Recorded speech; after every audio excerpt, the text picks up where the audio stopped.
Eu queria que você falasse um pouquinho sobre essa partida, que o Ceará soube sofrer, pegou até ali o finalzinho do jogo, o empate, estava dando um ponto para o time, mas aí esse gol tirou esse ponto. Mas eu queria que você falasse um pouquinho sobre a estratégia. A gente viu que o Ceará se preservou um pouquinho para que ele deu a bola para o Bahia jogar, para tentar jogar no contra-ataque. É uma estratégia ou você pensou em atacar mais o Bahia para tentar já garantir o resultado? Bom, boa noite, Thiago. Realmente, assim, jogar contra o Bahia aqui, a gente já sabe que a maioria das equipes, de uma certa forma, vai ter dificuldade de marcar, que é um time que tem um bom conjunto, já um trabalho do Rogério já consistente e longevo, né? Onde o Bahia normalmente fica muito com a bola. Então a gente, de uma certa forma, iria marcar mais do que jogar. Mas a gente conseguiu, principalmente na entrada da área ali, controlar bem e marcar bem a equipe do Bahia no primeiro tempo. Ainda tivemos ali umas 2 ou 3 boas escapadas, faltou talvez um capricho maior na penúltima ou até mesmo na última bola na hora de finalizar.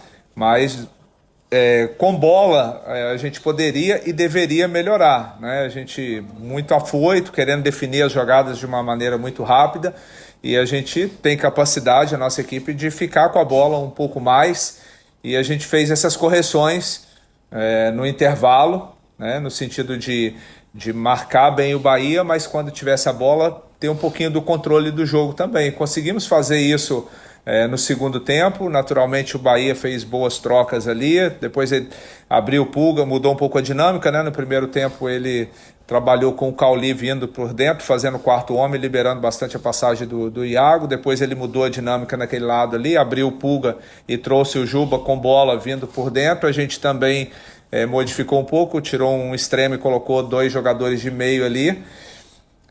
E a gente equilibrou as ações. Então ficou um jogo muito equilibrado. Bahia passou a utilizar do contra-ataque, a gente passou a utilizar da posse de bola. Mais uma vez acho que a gente faltou um pouco mais de calma próximo da área, mas tinha tudo para terminar empatado, né? O Fernando Miguel fez uma boa defesa, uma boa intervenção e alguns lances de cruzamento, assim como também a gente teve uma boa chance ali com o Matheus Araújo, que o Marcos Felipe foi bem. E alguns chutes de fora da área nosso, do Bahia também alguns cruzamentos, mas no meu ver, assim, mesmo com o volume de jogo maior por parte do Bahia, mas a gente conseguiu também criar boas ações. E infelizmente no final a diretoria já se posicionou, acho que até um pouco antes, eu acho que influenciou um pouco a questão eu acho que o Everton, no meu ver, deveria ter sido expulso, já tinha um amarelo e matou a jogada. Não matou a jogada, né? Fez a falta no Diego e a gente continuou com o lance e o Everton Ribeiro não foi expulso. Talvez se ele fosse expulso naquele momento a gente poderia jogar pelo menos uns 15 minutos ali com o jogador a mais. E o lance do pênalti, que aí não cabe mais nem falar, né? Acho que todos já viram, falaram. E acabou que a gente sofreu esse gol no final. A gente sai triste com o resultado, indignado com o que aconteceu, mas satisfeito com a atuação da equipe. Como sempre falo, é uma equipe que está sendo formada agora, apenas 3 meses, 4 meses que essa equipe joga junto, praticamente mudou mais de 60% do elenco em relação à temporada passada, e a gente sabe que tem uma margem boa para evoluir ainda. Boa noite. Muito difícil para o Ceará, teve uma boa chance de gol, mas acabou sendo punido com esse lance no final. Você deve ter visto o lance do pênalti, já deve ter revisto várias vezes. Na sua opinião, o que você achou do lance, se realmente foi pênalti? Acho que não foi pênalti. De um modo geral, acho que a nossa arbitragem está muito confusa nesse momento.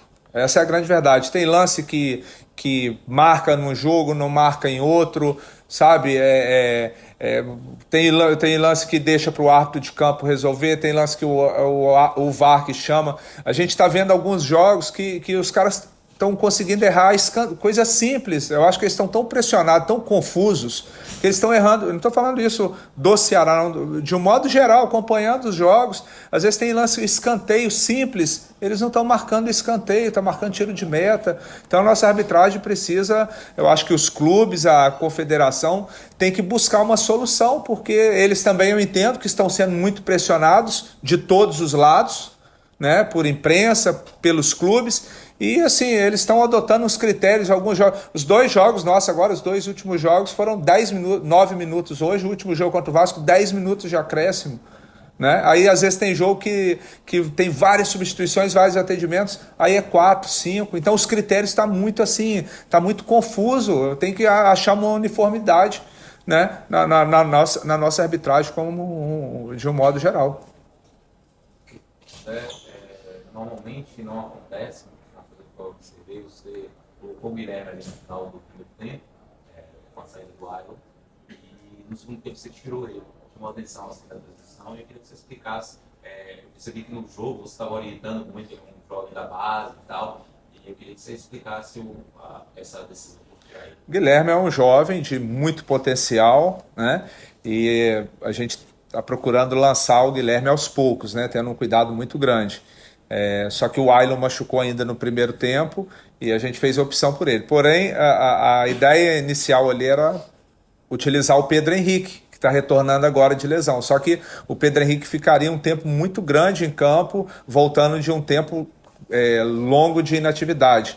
Então, por isso que a gente fez a opção pelo Guilherme. E depois, assim, como eu já tinha feito a mudança de trazer um quarto homem de meio campo, e o Pedro Raul está vivendo um momento muito positivo, um jogador definidor de jogada. Aqueles 10 minutos finais ali, a gente precisava dar um pouco de rodagem para o Pedro, e é a posição dele, por isso, normalmente eu não gosto de fazer isso, não é algo assim corriqueiro, mas por se tratar de um jovem e a gente precisando dar um pouco de minutos para o Pedro Henrique voltando de lesão, e não mexer na estrutura da nossa equipe, por isso foi feita a mudança.